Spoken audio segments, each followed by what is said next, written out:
tuan-tuan. Lepas itu saya nak cerita sikit lah.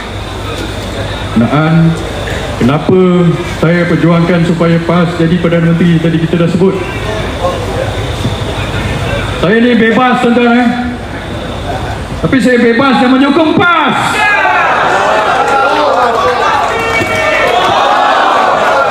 Ramai pengundi-pengundi bebas di sana pun menyokong PAS tuan-tuan. Kenapa pula PAS tak boleh jadi Perdana Menteri, betul tak? Nombor satu, bila kita nampak banyak benda-benda yang berlaku yang tak berapa betul ni tuan-tuan, salah satu sebab adalah politik wang dan rasuah, betul? Kalau kita nak betulkan, saya dulu masa UMNO kalah 2018, saya tulis buku, saya kata sebab UMNO kalah adalah politik wang dan rasuah. Dan saya fight for harta pendanaan politik. Kalau kita nak betulkan pusingan tycoon dapat projek bagi duit pada ahli politik bagi duit pada apa ni orang kata dia punya parti bagi duit pada pengundi, inilah pusingan yang masalah tuan-tuan.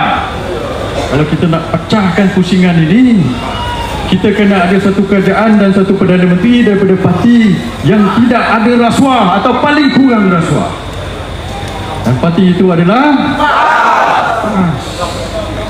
Dan saya yakin kalau PAS memimpin, perkara ini menjadi barak. Ini isu nombor satu dalam Malaysia ni tuan-tuan.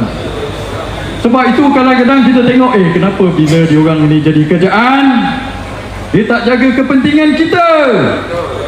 Dia jaga kepentingan siapa tuan-tuan? Tycoon. Kepentingan bisnes, betul. Dia tak jaga kepentingan kita. Sebab benda itulah, nak selesaikan masalah itu, kita kena selesaikan masalah siapa yang jadi Perdana Menteri ini dulu tuan-tuan.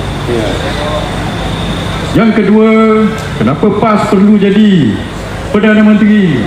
Sebab saya juga perjuangkan penyatuan orang-orang Melayu tuan-tuan. Saya lihat kalau PAS jadi Perdana Menteri dan memimpin negara ini, maka penyatuan ummah itu lebih mudah dicapai, betul? Saya pernah cakap dulu, saya kata untuk menyatukan orang-orang Melayu, kita kena satukan parti-parti yang besar, parti-parti Melayu yang besar ini. Parti Melayu yang besar sekarang terbesar PAS lah. Dulu UMNO, tapi sekarang UMNO dah jadi nombor 3 tuan-tuan. PAS terbesar. Yang kedua bersatu, dia ada 31 orang ahli parlimen. Yang ketiga UMNO di akar umbi masih ramai, tapi di atas dah jadi AMDAP. Ini yang menjadi masalah. Tapi di akar umbi mereka ramai yang sokong PAS. Di sini pun ada orang-orang UMNO tu. Sebab apa saya cakap tentang begini, orang bila kita